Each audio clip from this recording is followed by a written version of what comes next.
The man took his lottery ticket to a store to claim his prize, but the waiter didn't even look at him and told him to leave. This blatant discrimination instantly infuriated the man, who immediately pulled out his pistol to defend himself. To prevent tragedy, Jack offered to buy the ticket for $200. The man agreed to the deal, offering him a stable job. However, the man refused. Instead, he asked Jack if he needed help. Jack was somewhat surprised.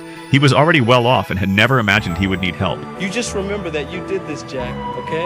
You brought this on yourself.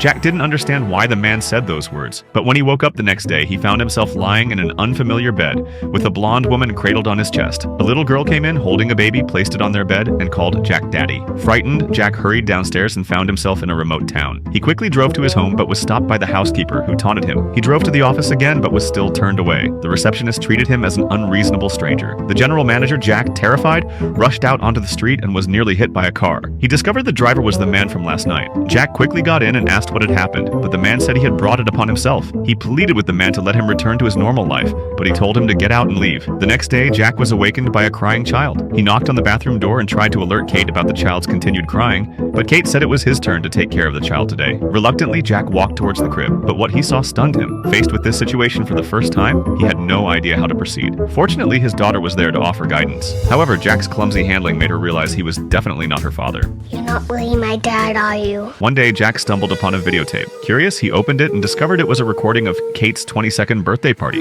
She even sang a love song for him. Watching this happy scene, Jack began to feel guilty. If he hadn't abandoned his first love, Kate, 13 years ago, perhaps they would be as happy as ever now. From then on, Jack integrated into this new family. The sound of his daughter practicing violin no longer annoyed him. He abandoned his blind pursuit of designer suits and readily accepted cheap linen. Every day before work, he would embrace his wife affectionately, injecting endless energy into his day. Just as he was immersed in happiness, he noticed the man reappear. Jack panicked. He didn't want to return to the real world. Would he eventually return to the real world?